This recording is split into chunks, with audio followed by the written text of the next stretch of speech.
Welcome, Lisa. Thank you. Thanks for having me. Yes, absolutely. Before we hit record, we were talking about our interest on the perspective of mindset and AI. And I think you have a wealth of knowledge and experience in this area. And so I'm so excited to have you. Thanks. It's interesting. I don't often get to combine the two topics, so I think it's pretty fascinating. Absolutely. Yeah.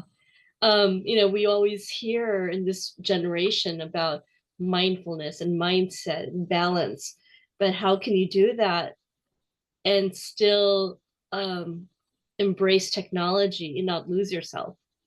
Yeah, for sure. For sure. It's interesting though, because I feel like people kind of sometimes I find anyways, mix up, when you talk about like technology and devices and all that, like that devices and being on all the time is kind of one area, but then AI and using that as a tool to your advantage to actually free up some time so that you can have more time to be a little bit more mindful and to step away, I think is the piece that I find interesting. And that's often what I use AI for. Yes. In fact, that I was just telling you before we hit record that I've read that statistically not a lot of women are embracing it, but I also have this theory that maybe if you are working in technology, you're already around it and you're embracing it, and it can make things more efficient. But before we get too deep, share a little bit about your history in the world of technology. Yeah, sure. So, I have worked in technology literally just for about 9 years. So I started with Microsoft about 8 years ago. I had zero technology background. So my actual background is kind of communications, um, and personal branding. And I started at Microsoft in Canada and head up communications and was the chief of staff there. And I left about a year ago. So I learned a ton about technology. I absolutely adore Microsoft. It was a fantastic company. But I've always wanted to start my own consulting. And so I did that about a year ago. And funny enough, Microsoft is one of my clients, and I do have a couple other technology clients. So I haven't really stepped away from technology. I've been able to combine my love of communications and what I've learned from technology. And so that's what I'm doing right now. I think it's great that you were able to pull in something that you're already passionate about. And I would say, I don't know if the word pivot is right, but pivot into something that um, you are able to then take to the next level. So you were at Microsoft, your background was in communication, but also you were immersed in technology. So it's a new layer of skill set, I imagine.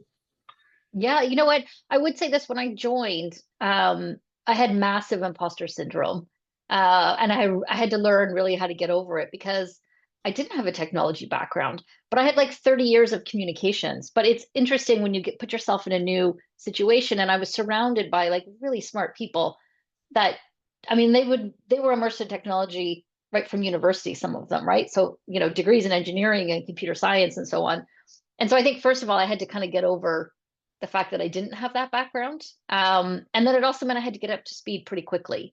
So I feel like it's a skill set that I've learned, not just technology, but how to kind of embrace things that you're not maybe particularly comfortable with or that you know or have a lot of background in.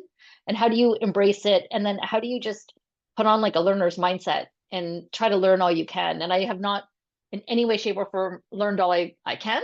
But I've learned a lot over the last 8 or 9 years. And I think just being surrounded by all those people and taking the time to actually learn and to study and to take courses, I think has actually really helped.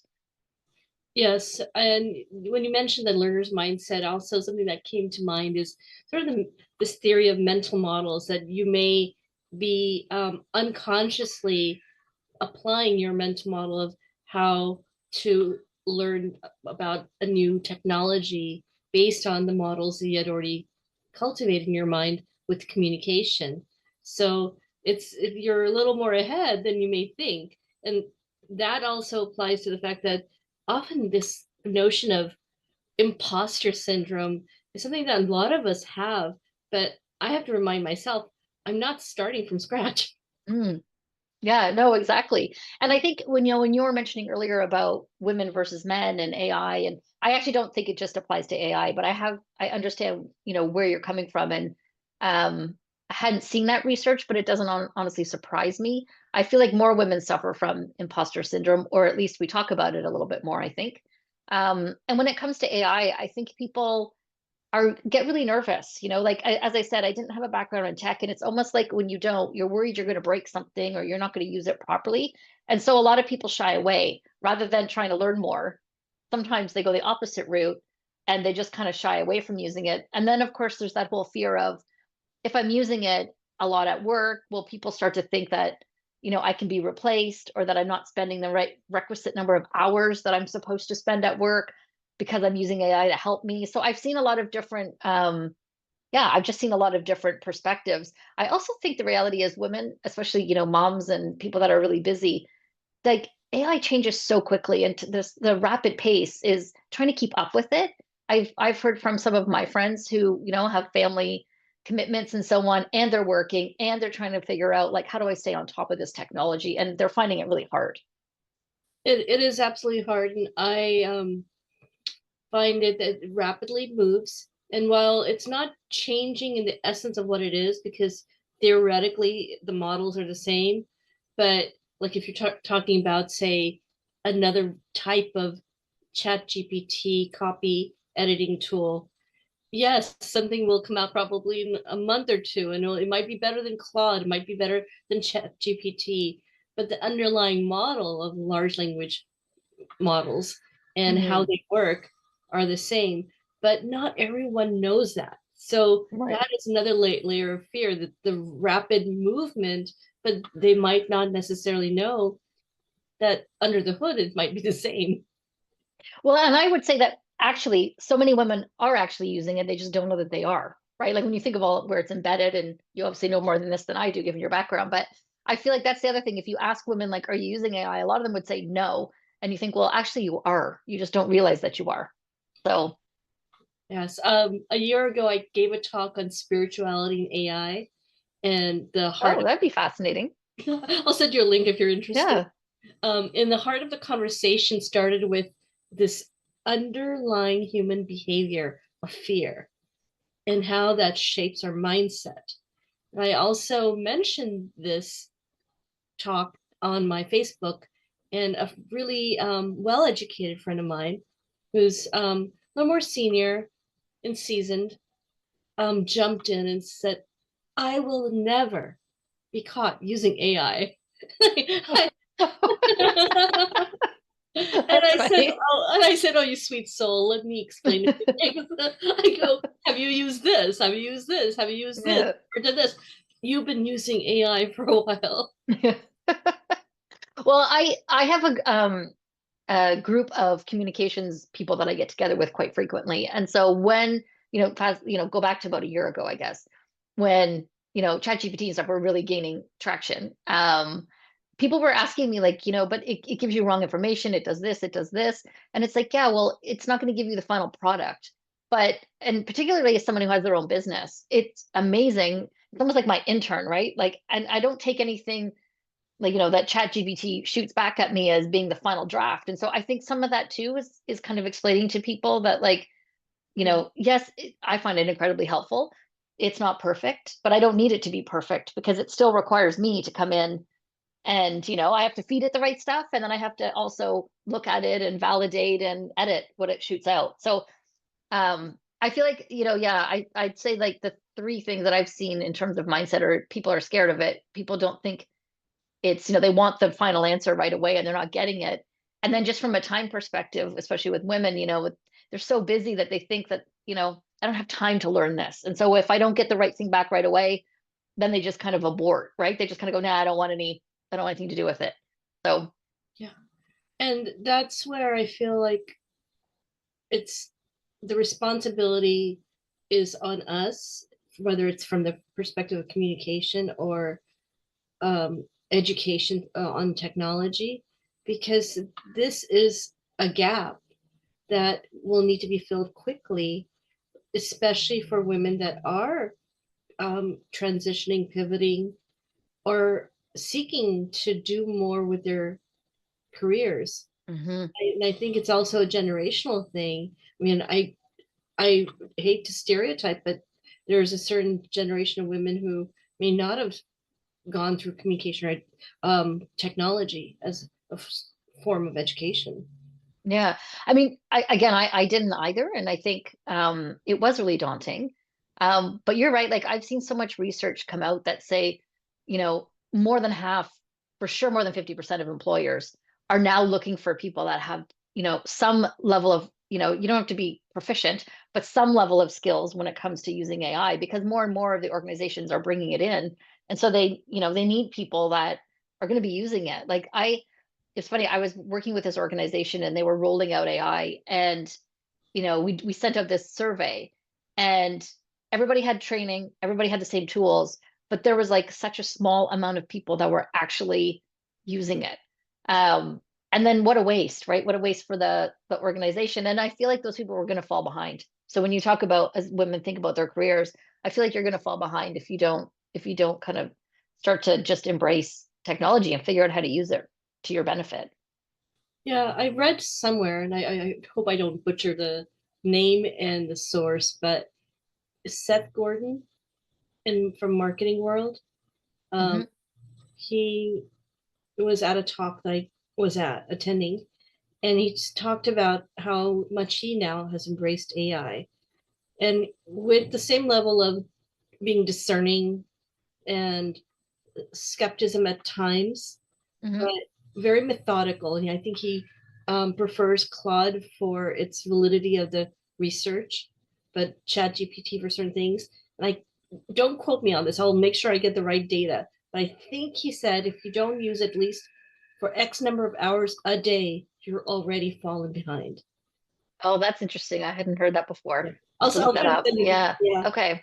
And Yeah. so, and this is someone who's a prolific writer, very critical thinker.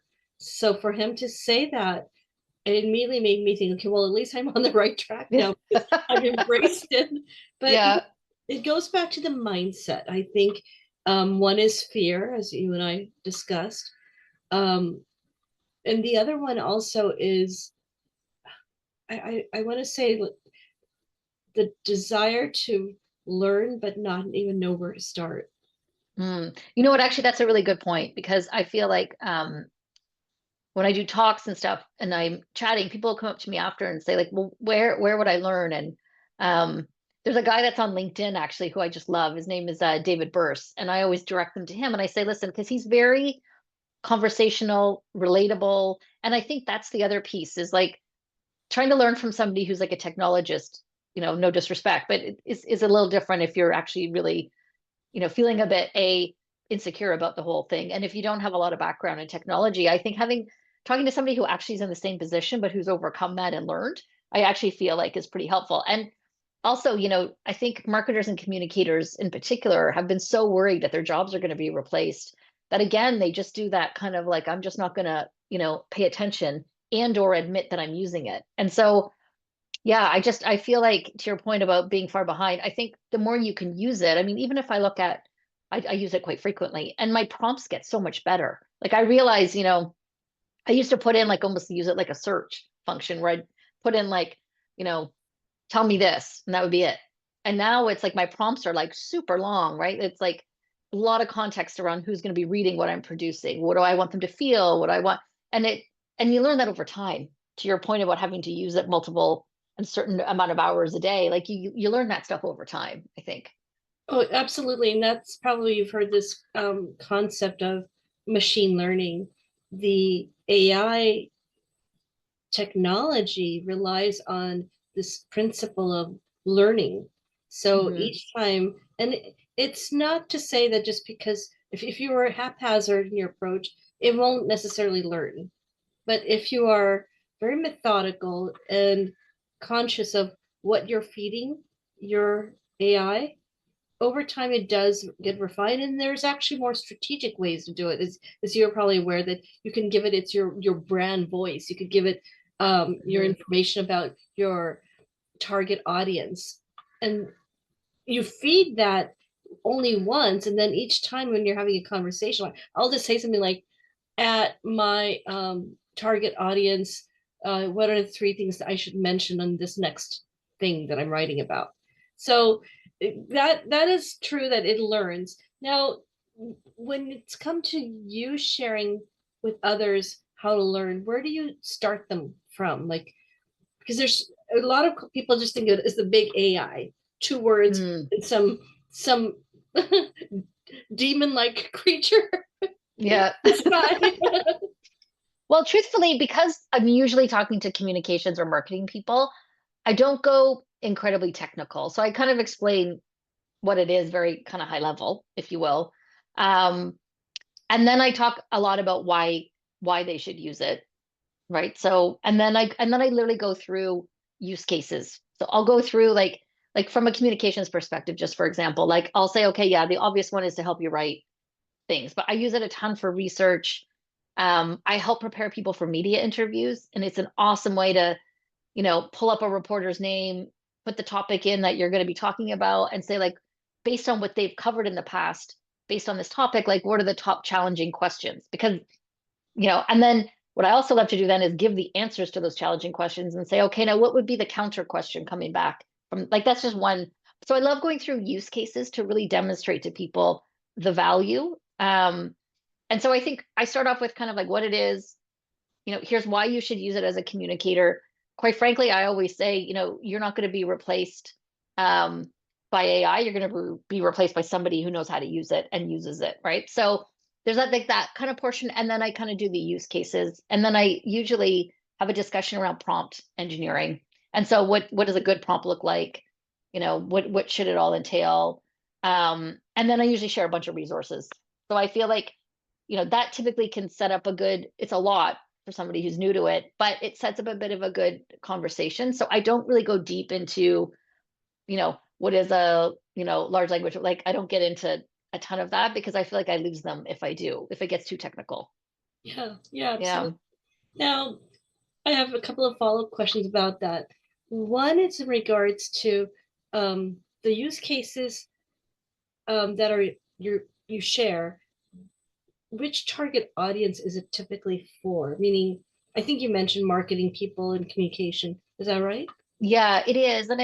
But I mean, and again, it's people, whether you're in an agency or whether you're in-house, and it's for any, I've talked to people that are like full teams, right? So you talk to the executive, right down to, someone that's just joined the company. And it is interesting because you get different levels of people that already know and use it, who will actually, it becomes interactive, right? They'll kind of chip in and talk about how they're using it. Um, and so it becomes a bit of an interactive conversation. And then it's really fun. You do like a tabletop exercise where you say, okay, let's put it into action. And it's super interesting to see what different people do and what they come back with. But yeah, typically I'm talking to communications and marketing people. Yeah. The reason I asked that is because while my target audience for my podcast are typically women who are transitioning or building up their entrepreneurial business, I also have a large segment of my audience that are following because of the mindfulness aspect, the mindset. Mm. And I would like for you to share how or what use cases would still apply to those that are not necessarily doing it for, say, a business reason or using it for a business reason. Yeah. Let me think of that. Because I was going to say the way I think about it for mindfulness is because I do use it for business and for like not just business, but for other things, is that it does free up a lot more time for me to do the things that I like to do to focus on mindfulness, right? So, for example, like I love going for like a morning walk. I love getting out in nature. I really love at the end of the day having like a bath and like lighting candles and like so there's just different things that I like to do. And I will admit before I had a really bad challenge with maintaining balance. Like I felt like I was always working. And every now and again that still kind of crops up. But what I do find is because I can use AI to be a little bit more productive, it does free up more time for me. For sure. I think the other thing is I use it to get a lot of advice, right? Like if I'm thinking about a specific topic that's on my mind, like maybe about health or or something that's kind of, bothering me, or I want to learn more about, like right now, how do you eat better? How do you do this? I use AI for that. I actually don't usually use Google too much. I usually use my Copilot because I have Microsoft, obviously, given my background, but I obviously will use my Copilot more than I do Google, and it comes back with really great results. I think actually, again, I use a lot of the AI that's built into my device that's showing me like how much time I'm spending on my device, what's my sleep look like. Like I think there's just so many ways that I probably use it, even me, that I don't even realize that it's AI in the background that's providing me with all this helpful information to help me get a little bit more mindful about how I spend my day. Yeah, I like how you mentioned the fact that it's can be applied to even doing research on some personal topic, because that means that, let's say you're even retired and curious Mm. about it, it can maybe even enhance your retirement phase of your life, because not all of us were trained, or I would say have developed the skills to always be time efficient. But what if you could be Right. so time efficient that you suddenly can start painting and doing Yeah, things? yeah. Yeah, no, I like that. And I mean, this is a fairly well-known use case, but I also love when you said retired people, I immediately thought of like my traveling and stuff, and how I use it a ton for like personal, for traveling and trips and recommendations, and setting up itineraries. If I only have a short little window in a place, and so I feel like there's just so many use cases outside of business, as you said. Yeah, absolutely. And I've heard the travel use case a couple of times where someone actually was visiting a location somewhere in Europe and not familiar with it, but they were able to map out realistically what they can get done in that trip. Hmm. So Yeah. that's wonderful. I mostly use it as like that intern in the room Hmm. who is helping me get what I call production oriented work done. And I can tell you for sure that starting 2025, I made a conscious decision. Like for 2 years after using it, I'm like, this time I'm going to really dial in into how to have it effectively make my personal life more balanced, because that's Hmm. what I'm striving for, but I want to practice what I preach. And I got into the point where I use it almost like a mentor, like constantly saying, okay, here's some subtasks that I have to perform each morning as part of my personal wellness routine. What can I do to shave off time, or how can I become more efficient? And it's wonderful to be able to do that, because it's enhancing my personal wellness. Um, you mentioned one. I actually have a quick question for you, if I may. Yeah, Just yeah. given your expertise, I do find as like female entrepreneurs and founders that the balance piece is really tough, and I have not cracked that one yet. Like I've gotten better than I was probably in the corporate world, but I haven't actually really cracked it. So I would love to understand from you, like how, as somebody who's running their own business, how do you kind of crack your, Yeah. like, It yeah. absolutely a challenge for me. And I really beat myself up about it, because I'm like, well, here I am advocating for balance. And my word of the year last year was holistic harmony. And honestly, I really um, got tested by Hmm. the universe on so many levels, because building a business and doing it sort of, you have to figure out everything on your own constantly. And I have a zero budget, just me alone right now building it. It's been immensely difficult. It takes a lot of time and energy, and an insane amount of discipline. And I have a little boy who isn't getting, he's not little anymore. He's already 12. And I'm just like wanting to squeeze that in Mm. time with him, taking care of my wellness, taking care of my husband. So to answer your question, how am I doing it? Um, I'm using a combination of tools. So I have this day planner. I figured out that while I'm good at planning a week ahead, a month ahead, quarterly goals, I wasn't good about taking care of me anymore. So Mm. my non-negotiable was being met, which is meditation morning and night. But I wasn't doing my fitness. I wasn't doing other things that then have started to affect my health. I was diagnosed with type 2 diabetes last year, Mm. which really has frightened me. So what I'm doing now is realize my weakness is time blocking by the hour. So now in the morning, I don't even let myself turn on the computer until after 10, unless there's an emergency. Like today, Yeah. I had to deal with some tech issues. But and before that, in a very structured way, I get the meditation done. Then I go downstairs and I allow myself to get that high nutritional breakfast. And I do, even if it's 15 minutes, get in a workout. Mm. So but that's only what, week 2 of Yeah. 2025?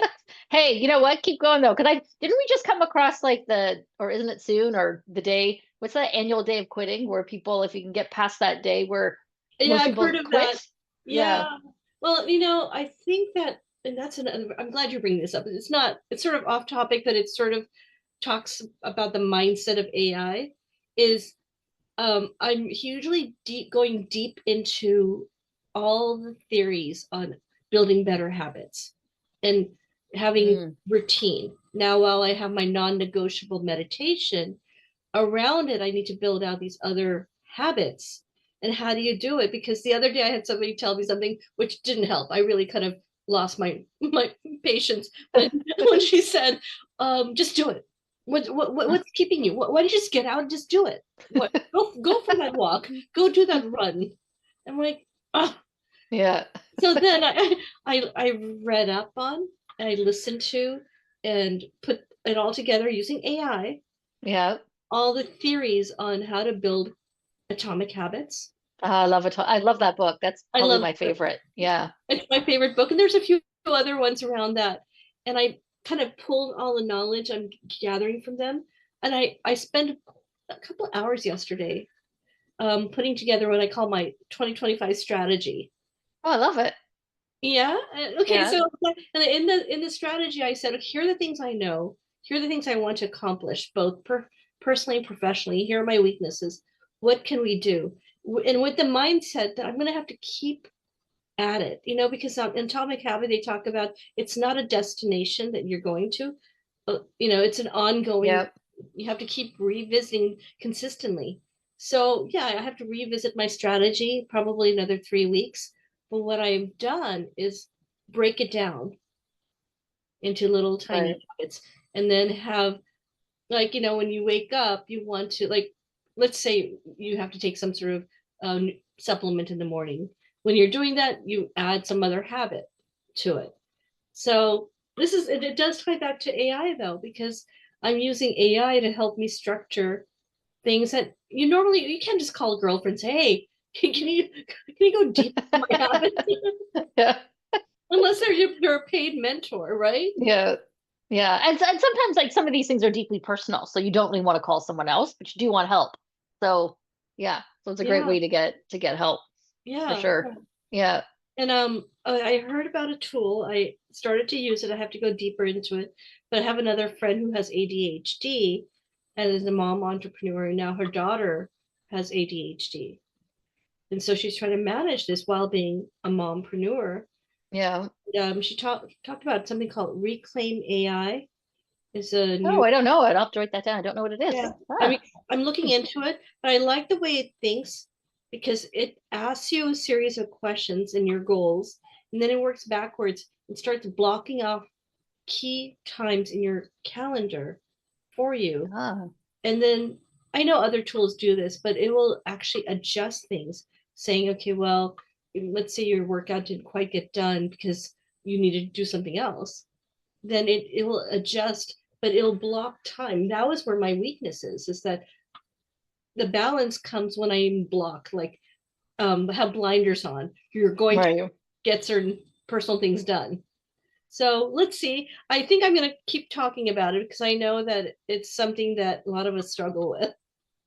I'd love to hear. I'm going to look up that Reclaim AI. I've never heard of that, so I'll have to look it up. Yeah. Yeah, I did a Yeah. podcast on it also. I'll send you the link later. Okay, that'd be great. I think that's the piece for me. You know, when I was saying like the change, like you were talking about, it's just the introduction of new apps. And I will admit, I kind of get stuck using the same ones again, partially out of time because I know I feel comfortable with them, right?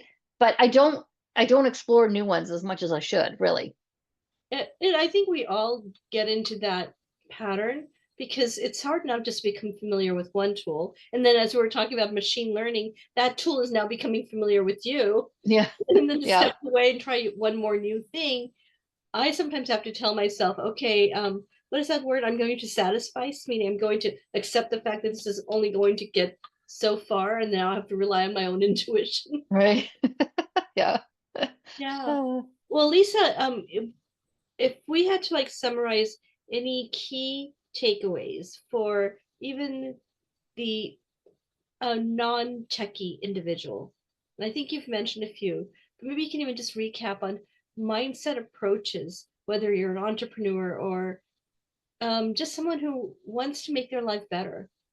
yeah. I mean, I think first of all, um, I think it is figure out how you get over imposter syndrome, particularly if that's holding you back from trying anything or learning something. Um, for me, I think having a learning mindset, and it doesn't mean you have to devote hours and hours, but even if you could, set aside 30 minutes a day or, and just try something new, play around with the technology. So I think it's, getting over imposter syndrome, having a learning mindset. And, something that you said really resonated me with it, which is kind of being like a little, you were saying like I'm hard on myself and I get upset with myself. So I think all of us just being a little bit more forgiving of ourselves. And if we start to drop off and we start to have that fear and that, imposter syndrome creep back in, is to just address it again, right? And I think the biggest thing for me is to start experimenting, start learning, um, and figuring out how you can use it to free up more time so that you can focus on your own mindset and your own health. Because I think as women, I think that's the first thing that typically goes, right? When we all get busy. And not just women, I guess, but for women, I see it more like you focus more on your family, you focus more on others. Um, and so you spend less time. And so I think if you could figure out how to tap in to AI, tap into your own, confidence, your own, I don't know, like I just feel like there's so much that is inside of us that we could tap into that would free up a lot more time and give us a little bit more space. And it doesn't have to be, I think people think, again, they've got to spend hours on their mindfulness or hours learning technology. And even if you could start small, and like you were talking about, even if you can habit stack, right? Like if you can start off with some small and then build and build, I think you'll see some difference, right? It's just setting aside and making a goal and then revisiting it and not getting upset with ourselves if we kind of fall off. And I like the fact that you tied it with the imposter syndrome. For those who are not familiar with the concept, it's maybe you can define it real quick before I Yeah, go. I think it's interesting where there's a study, and I think this actually helps summarize it a bit. There's a study that was done a while ago, and it showed that when a job application goes up or a position is open, there's like an overwhelmingly large amount of women that will look at it and say, you know what, I'm missing those two things that are on the list of whatever, so I'm not going to apply because I'm never going to get it. Whereas men go, oh, you know what, I can do this. And so it's that feeling of like, you know, I despite all the experience and despite all the knowledge I have, that I'm an imposter, that I actually, I just don't, I shouldn't be there. Like I shouldn't be at the executive level. I shouldn't go for that promotion. I'm just not there yet. And I feel like it is, I mean, the research shows there's a huge difference between women and men in that regard. And it's kind of having confidence, but for me, it's like a great thing that I like to do is to go back and look at the things that I have accomplished and remind myself of what I've done. And, because I think we forget, we really focus on the negative things. Like if you worked on something and it didn't go well or something, that's what you focus on and you lose sight of all the awesome things that you did do. So I think, I mean, there's lots of strategies of how you overcome it. But I think at various points in our lives, most of us probably suffer from it one way or another at one time. I wish I had learned about the concept when I was in corporate, because time and again I didn't know what that thing was, that nagging feeling. And Hmm. with hindsight, I realized, well, I did have the education, I had the experience. Sometimes it just was like set the bar so high, and I gave myself so little grace. Yeah. I also feel like for me, and this was honestly introduced to me when I went to Microsoft, is they really focus on like having a bit of a growth mindset, which is like you learn from where you fail. Whereas if I failed, I was so focused on like, how the heck did I fail? Why, and then beat yourself up, like you just said, as opposed to going, okay, what am I going to learn from it? Right. So if I didn't get this quite right, I got 80% of it right. And the 20% that I didn't, what am I going to take from that? How am I going to learn? And then I'll do better next time. And I feel like that's a bit of a mindset shift that I went through again when I joined Microsoft, because they're very much focused on that. As opposed to the way I used to be, where I would just completely beat myself up if I didn't do something, to your point of setting the bar really high. And then if you don't meet it, then you think you're a complete failure, versus looking at all the things you did do, to get up to that point. Interesting you should say that, because every morning I try to practice what I call my mindset routine. And I force myself to read certain key points. And one of them is the gap versus gain. I'm sure you've heard of that. Like the gap is where I think the mindset is that I still have this way to go. Oh, yes. Okay. Versus Yeah. the gain is I did gain this, and that was from yesterday. Now I can gain further. Like it's a Right. attitude. So the gap versus the gain. I love that. I actually hadn't heard of that. I like that it's framed that way. Yeah. Yeah. So I think that, and I've actually considered putting that into my AI and saying, let's think about the gap versus gain at the end of the day or at the end of the weeks, as frequently as realistically possible. Yeah. Yeah. No, I really like that. I'd like that. I've never heard it framed that way. Yeah. Yeah. Yeah. Lisa, I like talking about this, and maybe if you want to come back, we can go deeper into any one aspect of technology. Yeah, that would be great. Yeah. That's wonderful. Well, I really appreciate you being on my podcast today. Thank you.